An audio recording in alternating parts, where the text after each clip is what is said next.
Boa noite a todos. Academia de Letras Espíritas do Estado de Sergipe, Alese. Nossa palestra de hoje é com o acadêmico Renato Machado Filho. Estamos aguardando que ele peça para participar, para entrar aqui no Instagram.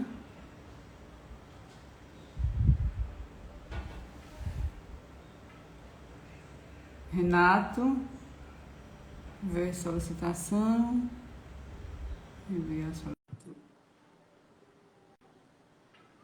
Enviada a solicitação, Renato. Boa noite. Boa noite. Me ouve bem, Renato? Muito bem. Pronto, então nossa palestra hoje é com o Renato Machado Filho. O tema da palestra é o Sermão da Montanha.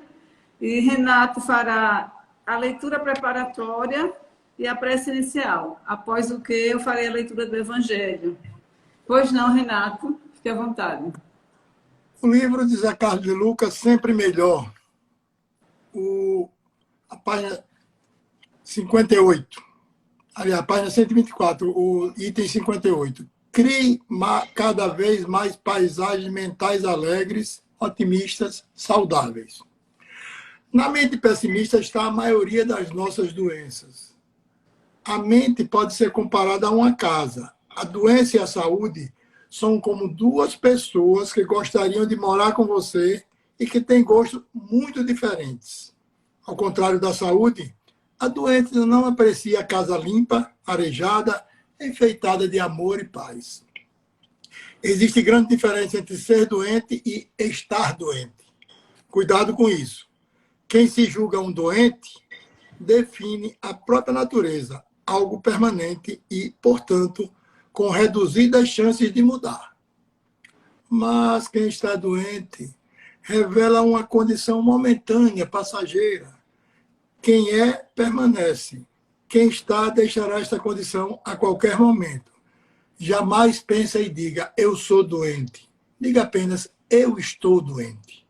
O ambiente que criamos em nossa mente definirá a nossa chance de cura ou manutenção da enfermidade.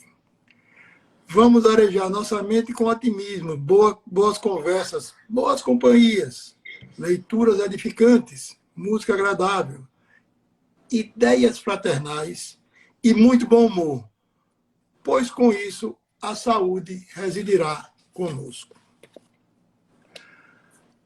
Feito isso, vamos elevar nossos pensamentos a Deus e vamos pedir para que Ele nos ilumine, para que possamos atravessar este momento difícil, porque caminha a humanidade, porque nós também estamos nesse mesmo caminho e sabemos que a qualquer momento poderemos nos encontrar com esses vírus e assim, mantendo sempre a nossa mente arejada, poderemos criar os anticorpos para que possamos atravessar todo este maremoto de doenças ilesos, porque só assim nós poderemos ajudar os nossos irmãos, colocando para eles a palavra do Evangelho, a palavra de Jesus, e mostrando a eles que com fé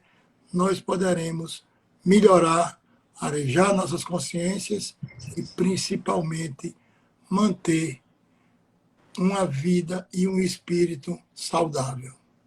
Boa noite, meus queridos irmãos. Como eu disse anteriormente, o tema da palestra de Renato é o Sermão da Montanha. E a gente sabe que na primeira parte do Sermão da Montanha, que no Evangelho de Mateus vai do capítulo 5 ao capítulo 7, na primeira parte nós temos as bem-aventuranças. E a passagem do Evangelho hoje que eu vou ler é justamente Bem-aventurados os mansos e pacíficos, capítulo 9 do Evangelho segundo o Espiritismo. E tem como título Injúrias e Violências. Bem-aventurados os mansos, porque eles possuirão a terra. Bem-aventurados os pacíficos, porque serão chamados filhos de Deus. Ouvistes o que foi dito aos antigos?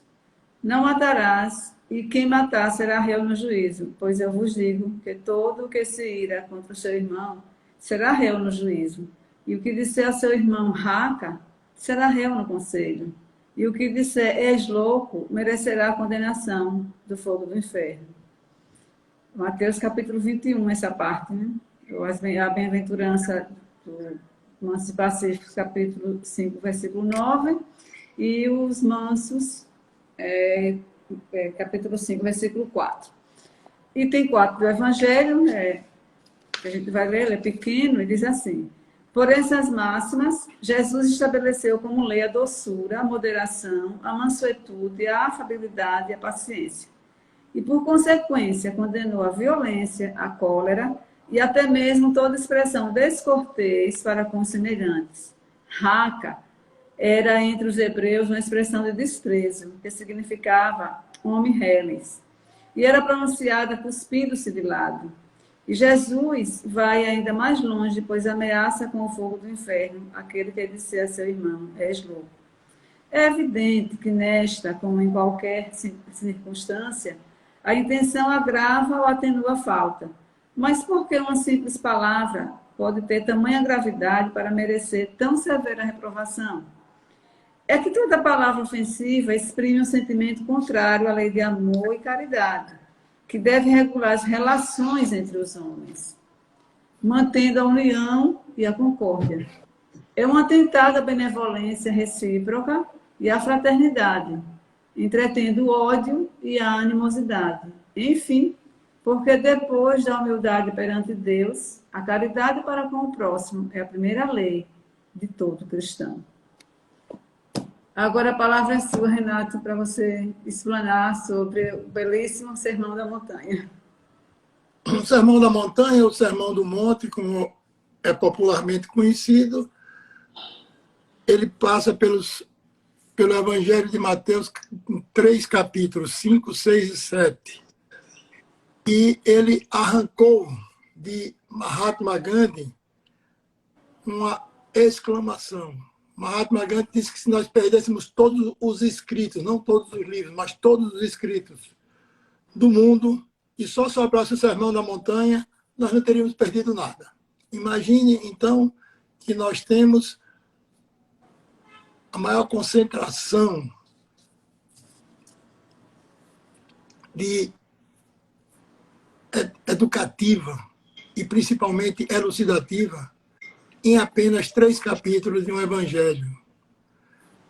Alguns dizem que o Sermão da Montanha foi uma compilação de vários sermões do Cristo. E outros, porque em outros evangelhos tem o Sermão da Montanha em pedaços. Mas o Mateus, ele não obedecia muito a essa parte cronológica, e ele juntou tudo num capítulo só. Num capítulo só, não. De uma vez, ele simplesmente disse tudo de uma vez, em 3 capítulos, e juntou todos esses ensinamentos. Ele começou, claro, com as bem-aventuranças. Vocês já devem conhecer, porque os doutrinadores espíritas sempre falam sobre as bem-aventuranças. E a primeira são bem-aventurados humildes de espírito, porque deles é o reino dos céus. Então, por que ele disse isso? Porque a humildade é uma das raízes da virtude cristã. Quem é humilde significa que é uma pessoa que não tem nenhum tipo de orgulho e egoísmo. E essa pessoa, ela não fica afetada com nenhum tipo, nem de agressões e nem de elogios. Então, o humilde é aquela pessoa, aquela criatura, aquele espírito tranquilo, que está só para servir. E quais são as outras virtudes cristãs? Simplicidade, mansidão e bondade. Bem-aventurados os que choram, porque eles serão consolados. E o que é consolo? Consolo é sentir Deus.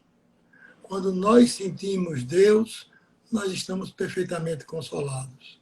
Porque o sopro da criatura divina, o sopro divinal, é quem nos consola sempre. Por mais que nós estejamos tristes ou alegres, o sentir Deus é algo excepcional. Bem-aventurados os mansos, porque eles herdarão a terra. Quem são esses mansos?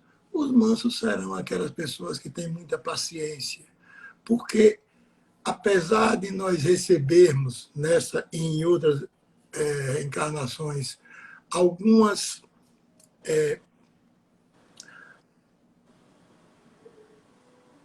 coisas que não gostamos, passamos por algumas situações ruins, essas situações passam. E passamos também por situações boas, e essas situações também passam.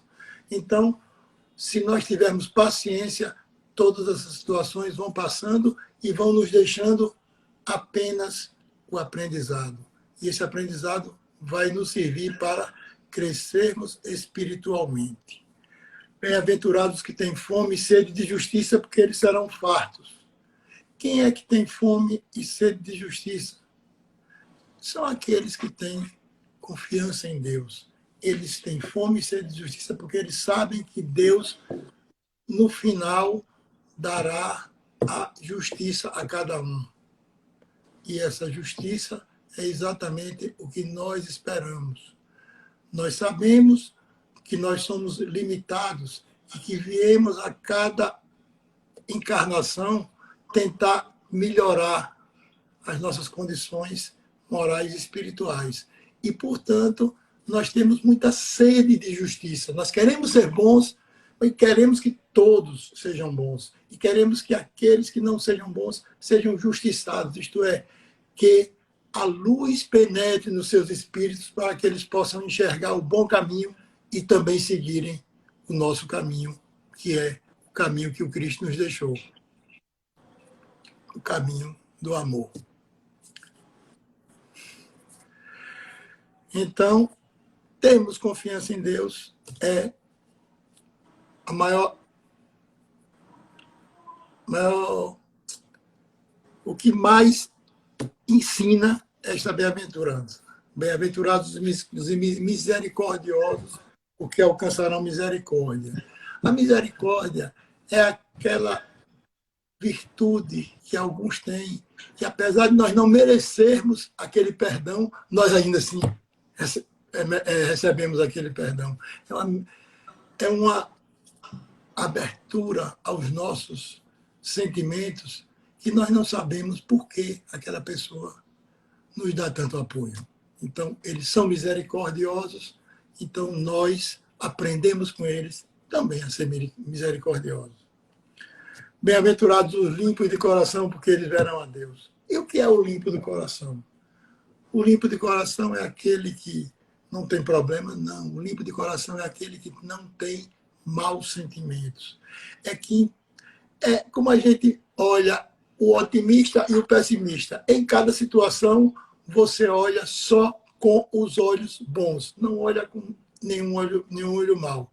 Se acontece uma situação, você não olha com olho de crítica para ver o que as pessoas fizerem mal, mas sim com aquele olho de crítica para só colocar para fora e dizer o que as pessoas fizeram de bom. Então, esse é que é o puro de coração. Por quê? Porque em qualquer situação, mesmo as piores situações, ele nos dá uma lição de alegria, uma lição de crescimento moral e espiritual. Bem-aventurados os pacificadores, porque eles serão chamados de filhos de Deus. O mundo é beligerante. Então, as pessoas procuram pacificar. Vocês se lembram que as aulas de história, nós tivemos aquelas coisas de antigamente, as tribos indígenas, se você entrasse no território de um, ele não ia deixar e ia começar a brigar com você, seria a lei do mais forte. Hoje, se você entrar no território de um, você é processado e tem o juiz. Isto é, nós já estamos pacificando aos poucos, mas a gente ainda precisa de muito mais. Muito mais por quê? Porque enquanto nós tivermos punições, nós não seremos perfeitos. Na hora que nós fizermos uma coisa e nos arrependemos porque sabemos que a coisa é errada, nós não sofreremos punições e o arrependimento será suficiente para que nós possamos nos regenerar. E aí sim nós chegaremos a um mundo bem melhor do que está agora. Aí nós terminamos as bem-aventuranças, mas o Sermão da Montanha nos deixou muitos outros ensinamentos. Alegrai-vos e exultai, porque é grande o vosso galardão nos céus, porque assim perseguiram aos profetas que foram antes de nós. Vós sois o sal da terra, mas se o sal se tornar insípido, com o que se lhe há de restaurarem o sabor? Para nada mais presta, senão para ser lançado fora e pisado pelos homens. Então, o sal da terra é aquilo que dá gosto, é o tempero da vida. Ele fala do sal como tempero. O sal é o caráter de cada um. O jeito de eu ser é o meu sal. O jeito de cada um de vocês ser é o sal de vocês. Então, esse sal tem que dar um bom gosto à comida, isto é, este sal tem que me dar as condições necessárias para que eu possa ser um bom cristão. E assim sim, nós vamos crescer. Por isso que nós somos o sal da terra. E, às vezes, o meu sal não é suficiente. Eu tenho que juntar com o sal de outras pessoas. E, em grupo, juntos, nós poderemos ajudar muitos irmãos. Vós sois a luz do mundo. Não se pode esconder uma cidade situada sobre o monte. Se uma cidade estiver lá em cima, a gente não pode esconder, porque todo mundo olha e vê que está em cima do monte. Então, é como a gente, nós somos a luz do mundo. Assim resplandeça a vossa luz diante dos homens, para que vejam as boas obras e glorifiquem o vosso Pai que está no céu. Se nós somos a luz do mundo, nós temos o dever de iluminar os outros. Sabe por quê? Porque a cada dia que passa nós aprendemos alguma coisa. E o aprendizado de cada um é a luz interior que está continuando a crescer dentro de nós. E como tem pessoas que já aprenderam aquilo e nos iluminaram, nós temos a obrigação de repassar essa iluminação para aqueles que ainda não aprenderam. Então, é sempre uma continuação para que todos nós sejamos sempre uma família. Nós precisamos crescer juntos. E Jesus veio aqui e reclamaram dele, ele disse, não penseis que vim destruir a lei ou os profetas. Eu não vim destruir a lei, mas eu vim cumprir. Sabe por quê?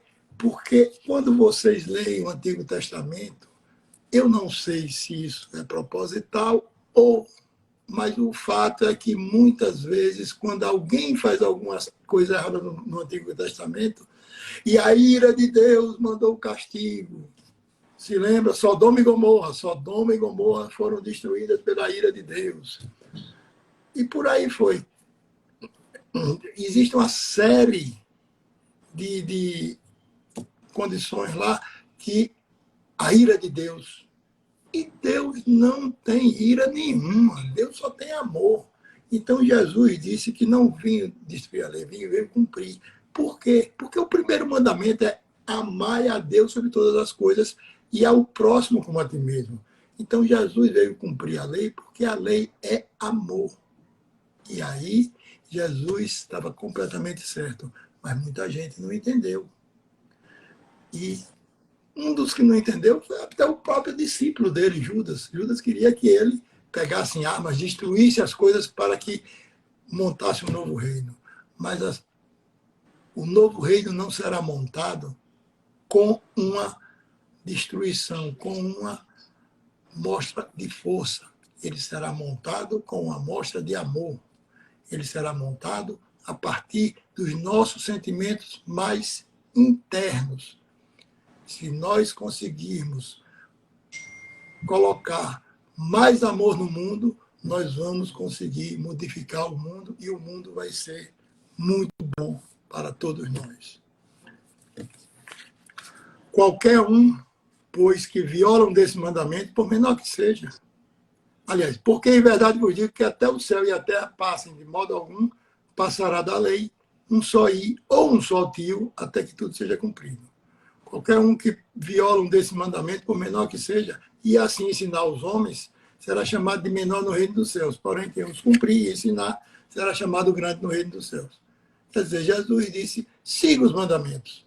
Se você seguir, você será chamado cada vez maior. Se você deixar de seguir, você está se apequenando.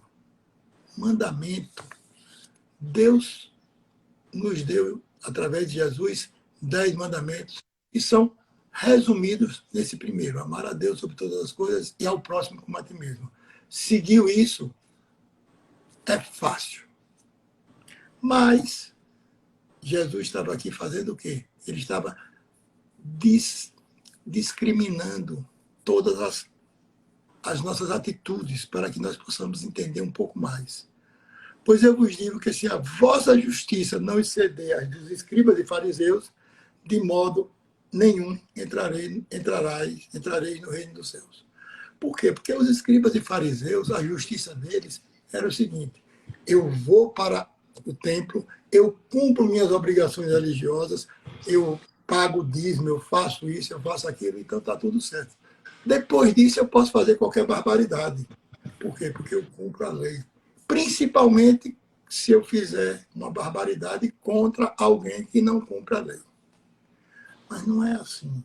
Nós devemos amar todos, independente de cumprirem ou não cumprirem a lei, de serem mais ou menos religiosos. Por quê? Porque a lei é amor. E se nós amarmos, nós não teremos problema. Quem terá problema são os outros. Por quê? Porque quem ama tem um coração puro. E com o coração puro, você não tem nenhum tipo de problema. Deus está sempre contigo. Aí ele diz: amai os vossos inimigos e orai pelos que vos perseguem. Ouviste o que foi dito: amarás o teu próximo e odiarás o teu inimigo. Vejam que amar os inimigos não é tão difícil. Orar pelos que vos perseguem é um pouco mais difícil, porque você sente muito mais na pele. O seu inimigo, às vezes, não faz nada contra você, mas um perseguidor. Mas é exatamente quem é seu inimigo, você tem que amar. Tem que mandar as eflúvias de amor para o seu inimigo. E orar pelo que persegue você, porque quem lhe persegue é quem mais precisa de oração. Afinal de contas, por pior que você seja, você não merece ser perseguido. Ah, mas eu já persegui alguém. Azar seu, pague isso. Mas procure encher o coração de amor. E nós não pagamos o que temos que pagar com sofrimento. Nós podemos pagar com amor. Quanto mais amor a gente der, mais a gente vai pagar os nossos erros. A gente não precisa sofrer. Não precisa dizer, não, eu não vou ajudar um. Não vou... E aí, no final, está a gente sofrendo, até com doenças e outros tipos de problemas. Por quê? Porque nós perdemos a oportunidade de seguir a lei de Deus, a lei do amor. Então você não pode odiar os seus inimigos, pois se amardes os que vos amam, que recompensa tereis? Amar meu filho, minha mulher, meu pai, minha mãe, meus irmãos, e aquele mendigo, e Hitler. E Hitler que fez tanto mal à humanidade. Nós temos que amar Hitler, que é o que mais precisa, o que mais ele precisa é exatamente de muita gente amando ele, para que o espírito dele comece a crescer, comece a sentir aquelas coisas boas e comece a querer devolver o que as pessoas fazem. Vocês não imaginam como um grupo de espíritas, como existem em alguns centros, que eles se reúnem e mandam mensagem de amor para quem está sofrendo, para quem tem depressão. E você não imagina como essas pessoas que recebem esses eflúvios ficam mais animadas, ficam com mais força para reagir. A oração e, principalmente, essa mandar o amor para os outros é muito bom. Não faz os publicanos também o mesmo? Quer dizer, os publicanos amam aqueles que estão ao seu lado. Aí ele diz, sede vós perfeitos, como é perfeito o vosso Pai Celestial. A procura da perfeição. Se nós só amarmos, nós vamos procurar a perfeição muito bem. Quem ama, não mata. Quem ama, não trai. Quem ama, não furta. Quem ama, respeita o próximo, respeita pai e mãe. Quem ama, procura ser perfeito como é o nosso Pai Celestial. Quando, pois, der esmola, não faça tocar trombeta diante de ti como fazem os hipócritas na sinagoga e nas ruas, para serem glorificados pelos homens. Em verdade vos digo, e eles já receberam sua recompensa. Você faz uma coisa boa e depois diz, eu fiz isso, eu dei dinheiro para não sei quem, eu fui distribuir sopa. Aí todo mundo bate palma e você recebe sua recompensa. Não precisa de mais, já recebeu. Está com necessidade de receber, recebe logo. Então, quando tu deres uma esmola, não saiba a tua mão esquerda o que faz a direita. Não precisa botar em trombeta. Faça e pronto. Sem pedir nada, sem negociar nem com os homens e principalmente com Deus. Você fez porque seu coração mandou. Acabou-se. É assim que nós conseguimos colocar em ação a nossa fé. Aí Jesus não ficou satisfeito com isso. Jesus sabia que as pessoas não ficavam... Como é que eu faço para agradecer a Deus? Uma oração, vou ensinar uma oração. E ensinou o Pai Nosso. O Pai Nosso também veio do Sermão da Montanha. Pai nosso que estás no céu, santificado seja o vosso nome, venha a nós o teu reino, seja feita a vossa vontade, assim na terra como no céu. O pão nosso de cada dia nos dai hoje, perdoai as nossas dívidas, assim como perdoamos aos nossos devedores, não nos deixeis cair em tentação, mas livrai-nos do mal. Amém. O importante é que a gente pede, mas a gente só pede quando a gente faz. Perdoa as nossas dívidas, mas só depois que nós perdoamos nossos devedores. Então, primeiro a gente dá o exemplo, depois pode deixar que venha. Mas se você quer alguma coisa, faça primeiro. Está lá na oração que o Senhor nos ensinou. A gente não precisa pedir nada, basta ler 3 capítulozinhos de Mateus. Ninguém pode servir a 2 senhores. Porque ou há de odiar um e amar o outro, ou há de dedicar-se a um e desprezar o outro. Não podemos servir a Deus e às riquezas terrenas. É aquela história. Não se pode servir a... Dá a César o que é de César e a Deus o que é de Deus. Mas nesse caso aqui, mais especificamente, é a parte do bem espiritual e o bem material.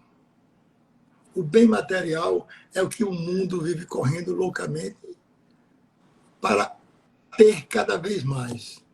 Nós crescemos, nós estudamos, nós aprendemos alguma coisa. Para quê? Para que nós possamos exercer essa profissão, ganharmos o nosso dinheiro e assim podermos comer o pão nosso de cada dia.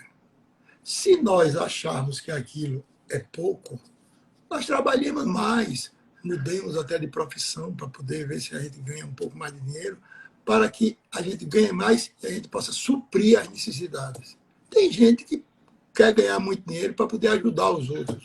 Tem gente que quer ganhar muito dinheiro para montar uma empresa e montar as pessoas e vai ajudar muitas famílias. Existem diversas maneiras de você fazer a coisa. O importante é que você receba aquilo e com aquilo você possa.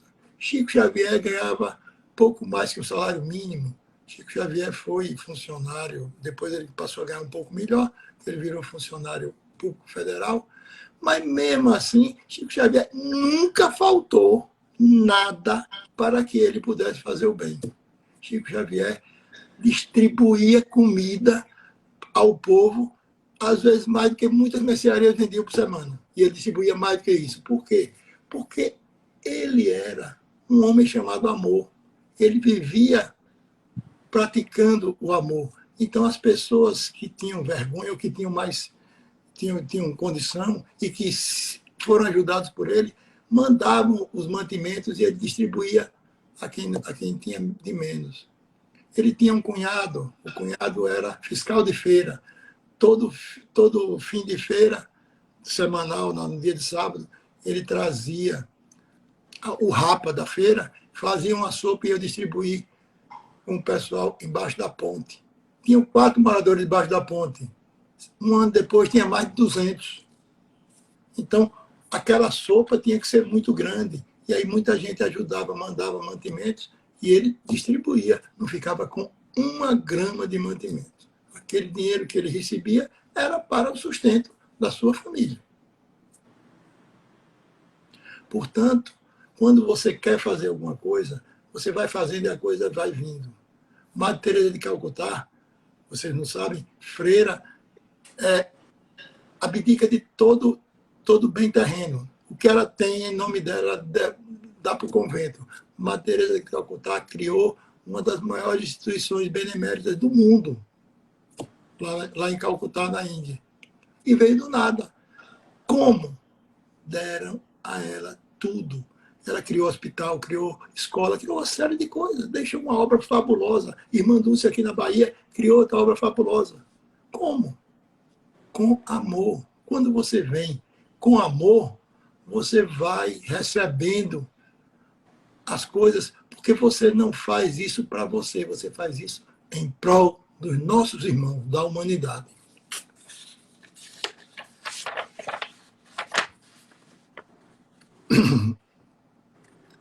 Olhai para as aves do céu, que não semeiam, nem ceifam, nem ajuntem celeiros, e vosso Pai Celestial as alimenta. Não valei vós muito mais do que elas? Isso serve também para quando a gente está desempregado, para quando a gente está em situação difícil, para quando alguns parentes nossos precisam de nossa ajuda e a gente diz, não vou dar porque senão vou tirar da boca dos meus filhos. Não. Aí, as aves estão voando no céu. Elas não plantam, não ceifam, não trabalham nada. E não falta alimento para elas. Deus dá. Faça que Deus dá. Agora, é preciso ter confiança. Não é você faz uma coisa e no minuto seguinte você recebe de volta, não. Você vai recebendo de volta. E o que recebe de volta, principalmente, pelo menos inicialmente, você recebe de volta espiritualmente. Depois, o que for preciso, material, Deus vai provendo. Vocês podem olhar a vida do nosso querido Bezerra de Menezes, que foi sempre assim. Ele saiu dando tudo. Até o anel de formatura ele deu. E nunca faltou nada na casa dele. Por quê? Deus protege. Deus lhe dá aquilo. Se lembram daquela mulher que foi no gasofilácio e deu 2 moedinhas? Aí Jesus disse, essa foi a que mais deu. Porque muita gente deu, mas o dinheiro que deram não fez falta. Ela deu as 2 únicas moedas que tinha. Então ela deu tudo que tinha na vida. Claro que Deus ia amparar essa pessoa. A justiça é divina, não é nossa. E nós não temos o direito nem de julgar, muito menos de duvidar. E pelo que haver de vestir, por que andais ansiosos? Olhai para os lírios do campo, como crescem. Não trabalham, nem fiam, contudo vos digo, nem Salomão, em toda a sua glória, se vestiu como um deles. Minha esposa gosta muito de fazer uma palestra chamada Olhar os lírios do campo. E eu só me lembro quando eu vejo isso dela. Por quê? Porque Deus também veste. Deus veste todo mundo, mas não veste tão igual aos lírios do campo. Nós não ficamos tão bonitos como ele, por mais bem vestidos que nós sejamos. Está vendo? Nem Salomão. Nem Salomão em toda a sua glória. E dizem que Salomão se vestia, era deslumbrante. Então a gente tem que olhar que as coisas vão acontecendo, mas de acordo com a gente. E olhem, minha gente, o mundo em sua volta, tudo isso foi criado por Deus. Se Deus deu para os outros, não vai dar para a gente.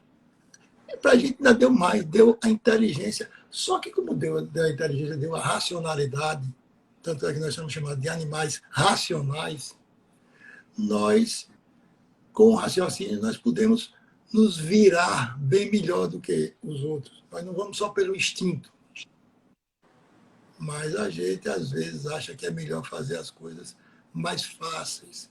Coisa mais... Deus não deu a nossa vida para nós termos uma vida fácil, mas para nós termos uma vida relativamente difícil para que nós possamos valorizar cada vitória nossa, valorizar cada conquista nossa.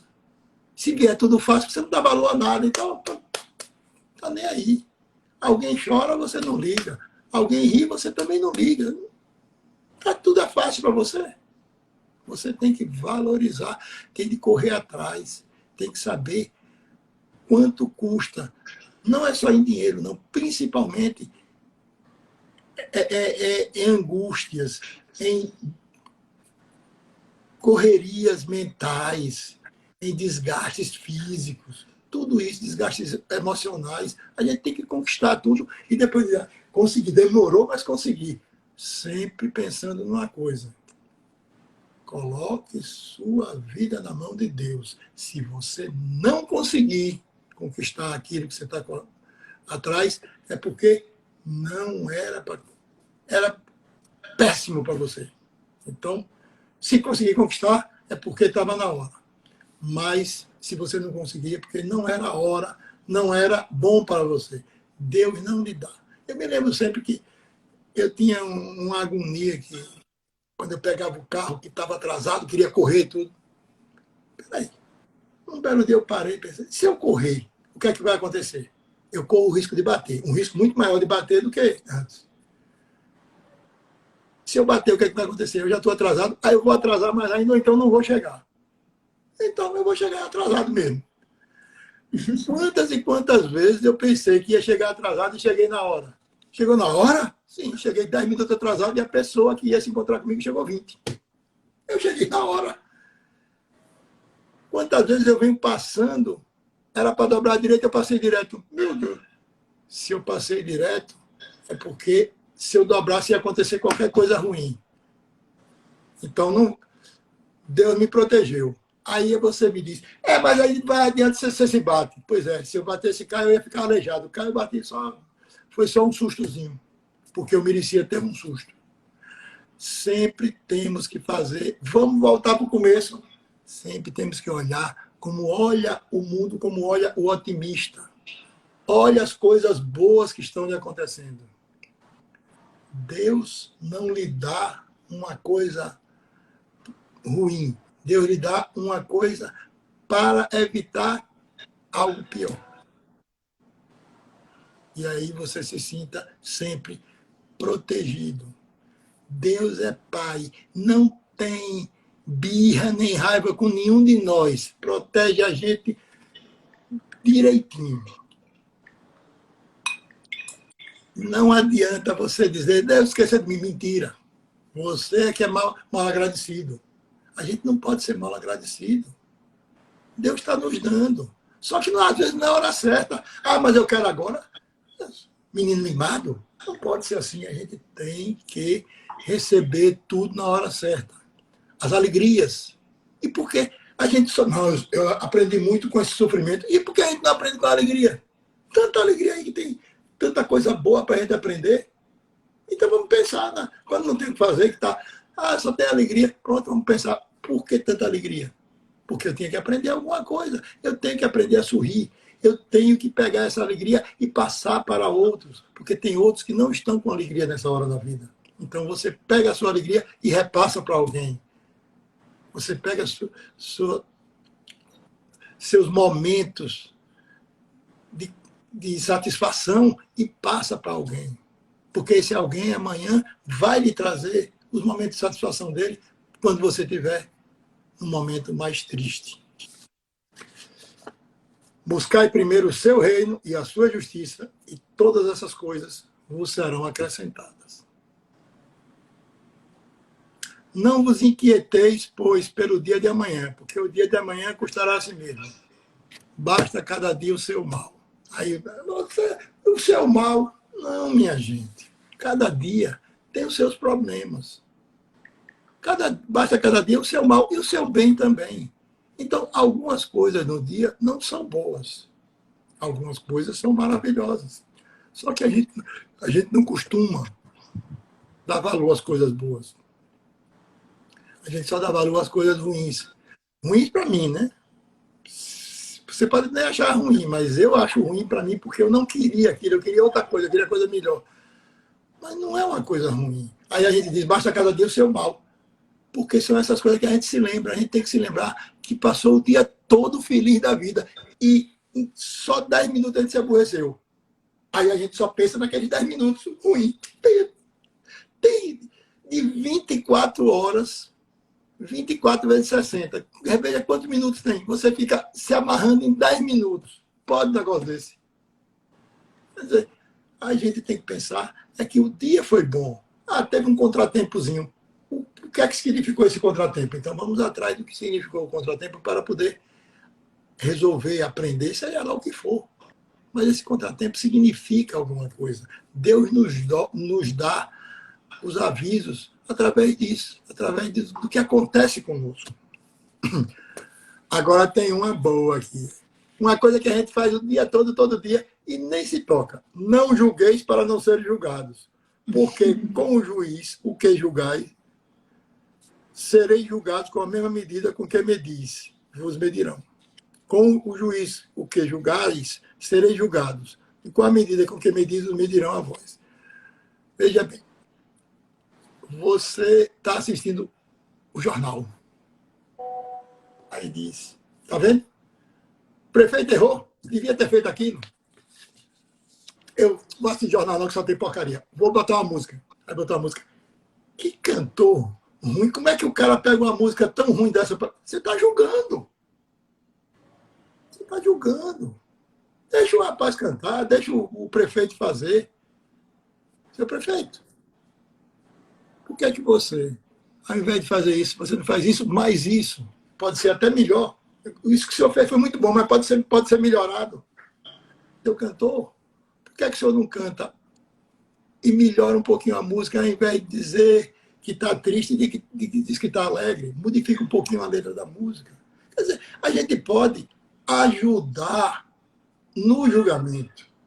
A gente pode dizer, olha, não gostei muito não, mas ele gostou. Ele gostou por quê? Porque ele está fazendo. Quando você faz suas coisas, tem gente que não gosta também. Então está todo mundo julgando. Para que julgar? É só você. Foi bom, mas pode ser melhorado. Aí você vai se acostumar, quando você fizer alguma coisa, eu gostei do que eu fiz, mas pode ser melhorado. Me dê ideia para melhorar. Então, tudo vai se ajustando. Como você pede para os outros lhe ajudarem, os outros vão se sentir também. Olha, Renato gosta muito de ajuda a ele. Será que ele pode me ajudar também? Ele me pedindo ajuda, agora eu pedi ajuda a ele. Aí você tem que ter também a boa vontade de ajudar os outros. E aí as coisas melhoram. Amor é isso, a lei do amor é isso. É todo mundo se ajudando para o bem comum, que é a limpeza moral e espiritual da gente e viver em paz e harmonia. E por que vês o argueiro no olho do teu irmão e não reparas a trave que está no teu olho? Você vê um negocinho no olho do outro, mas o seu está desse tamanho, né? Não, o meu não. Normalmente os psicólogos dizem que quando a gente critica alguma coisa nos outros, é o erro da gente, né, que a gente critica nos outros. Eu não acredito muito nisso não, mas acontece muito. Não acredito isso como uma coisa igual para todo mundo. Não. Acontece muito da gente criticar nos outros o que a gente faz e a gente não tem consciência. Porque nossa visão é de dentro para fora. E a gente esquece sempre daquele filósofo que disse: conhece-te a ti mesmo. Antes de conhecer os outros, conheça você mesmo. Quando você se conhecer, melhora muito sua perspectiva de mundo. Porque você começa a ver os seus defeitos. E não liga muito para as suas qualidades. Quando você começa a ver seus defeitos, você começa a querer consertar os seus defeitos. E aí, tudo melhora. E aí, você vai começando a tirar a trave do teu olho e fica só com o argueirozinho. Pedi e dar-se-vos-á. Buscai e acharei. Bater e abrir-se-vos-á. Pois todo que pede, recebe. Quem busca, acha. E ao que bate, abrir-se-lhe-á. Penúltimo capítulo do Evangelho segundo o Espiritismo. Pedi e obtereis, né? Está vendo? Se vocês olharem o Evangelho segundo o Espiritismo, quase todo é o Sermão da Montanha. Como Gandhi disse, com tranquilidade. Se perder tudo e só sobrar isso, nós não perderemos nada. Se você pediu, você vai receber. Talvez você não receba do jeito que você quer. Você vai receber. Busca e achareis. Você está procurando uma coisa, você acha. Vai demorar, paciência. Mas você vai achar. Bata e vai abrir, a porta vai abrir. Portanto, tudo que vós quereis que os homens vos façam, fazei-lhe também vós a eles. Porque essa é a lei do profeta. Eu quero que você me bata? Não. Então eu não lhe bato. Eu quero que você goste de mim? Quero. Então eu vou gostar de você. Então, primeiro, perdoar as nossas vidas, assim como perdoamos nossos devedores. Eu quero ser seu amigo. Eu quero que você seja meu amigo, então eu procuro ser seu amigo. Mas às vezes você tenta ser amigo e o outro não quer nem saber. Não é problema meu. Eu vou tentar. Se ele não quiser, paciência. Tem outra encarnação, tem outra, até que um dia ele vai ser meu amigo. Mas eu vou tentar. Se você não deve fazer aos outros o que não quer que façam a você.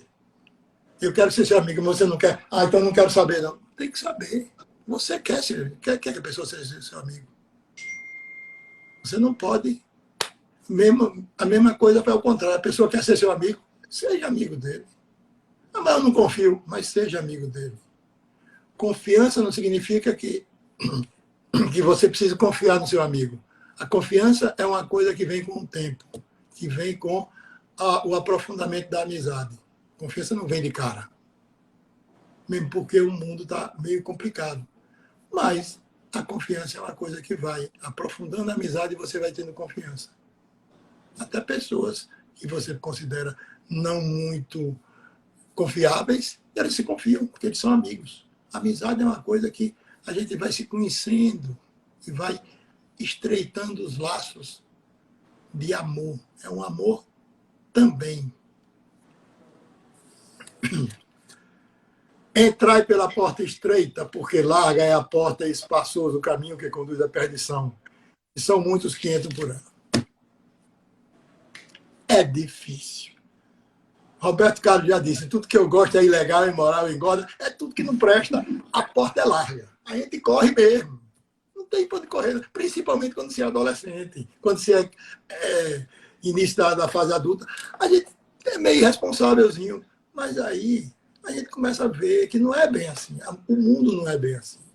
Por que que a gente vai continuar? Então a gente começa a pegar a porta mais estreita. Porque a porta mais estreita, quando a gente consegue passar, quando a gente consegue emagrecer e passar por ela, a satisfação é maior. Ô, Renato, Oi? esse emagrecer que você disse no sentido metafórico é justamente a gente se livrar, né, dos vários equívocos, de Dos, maledicência, de ciúme, de inveja, né, emagrecer, fazer um regime aí espiritual, né, e jogar fora tudo exatamente, isso é que emagrecer espiritual. prejudica. Nós Muito boa estamos. metáfora. Exatamente. A porta é. Então você tem que passar, porque quando você está atrás de prazeres mundanos, os prazeres são maravilhosos. Acabou aquilo, pronto, acabou. Fica aquela sensação de vazio. E quando você passa pela porta estreita, o caminho da bondade, aquele prazer você não perde nunca, porque você se sente feliz e amparado. Você sente que Deus está lhe abraçando. Você sente a presença de Deus o tempo todo. Você livra os seus pensamentos, o seu espírito das más companhias. Você se livra dos maus pensamentos. Você se livra das más intenções. E aí é muito mais fácil. Pelos seus frutos os conhecereis. Colhe-se porventura uvas dos espinheiros ou figos dos abrolhos. Pelos seus frutos conhecereis. Ah, porque o pai dele é um ladrão. O pai dele é o fruto do pai dele. Ele é outro fruto. Ah, porque o pai dele é uma pessoa séria e ele... Cada um é um fruto, cada um tem um momento de crescimento moral e espiritual. Nós estamos sempre em progresso. E o progresso de um, às vezes, não é igual ao progresso de outro. Exatamente, o filho veio junto com o pai, um para ajudar o outro. Um que é bom, veio ser ajudado pelo filho para ver que ele, apesar de ele ter se melhorado, ele não consegue ainda projetar todo o amor para ajudar o outro. E o outro para ver que como é que esse cara consegue ser bom e dar tudo certo para ele. E eu andando pelas portas abertas, escancaradas, não consigo fazer nada. Então, é a ajuda entre os dois, que é que precisa isso. Não se pode colher, mas se pode se melhorar a semente. Você vai melhorando a semente, e quando a semente é plantada em cada reencarnação, a semente vem melhorada. E essa melhora tira exatamente, lhe dá um pouco mais de força para que você não seja atacada pelas pragas. Assim, toda árvore boa produz bons frutos, porém a árvore má produz frutos maus.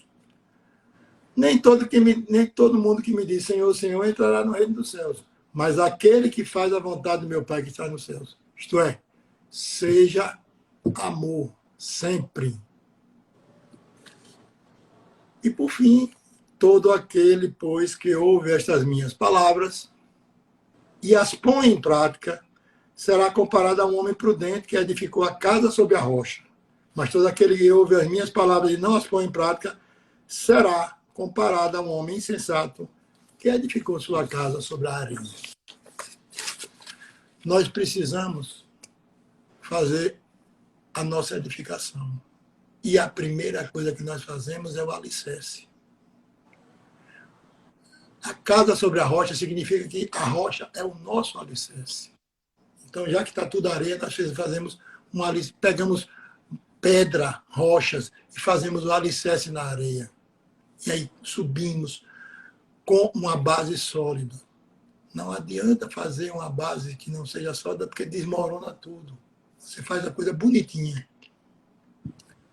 Portanto, se vocês tiverem um tempinho, podem ler 5, 6 e 7. Os 3 capítulos de Mateus, o Sermão do Monte. Tem mais algumas coisas, eu só fiz um apanhado geral para que nós possamos ver que Jesus nos deixou tudo que precisava só nisso, só no Sermão da Montanha. Sempre dizendo, confie em Deus, coloquem suas vidas nas mãos de Deus, porque Ele sabe o que está fazendo. Ele vê o espírito, o coração de cada um de nós. Nós só vemos o nosso. Boa noite. Que Deus proteja cada um de vocês.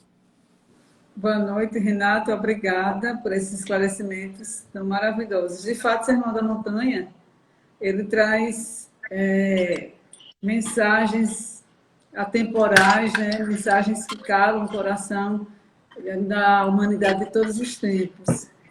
E na primeira parte, como eu disse anteriormente, as bem-aventuranças, depois tudo isso que você falou, né, de amar os inimigos, construir casa na rocha, olhar os livros do campo, essa lição de serenidade que Jesus nos dá, o Pai Nosso, né, a oração que Ele nos legou, tudo isso no Sermão da Montanha. Então, como você disse, eu reafirmo e ratifico. Leiam atentamente os capítulos 5 a 7 de Mateus, que está muito bem explicado lá, Sermão da Montanha. E no meu livro, num dos meus livros de poesia, eu fiz um poema justamente que fala sobre o Sermão da Montanha. E o título é A Montanha e os Versos. E eu quero fazer desse poema a nossa prece final, agradecendo a presença de todos que acompanharam a nossa live.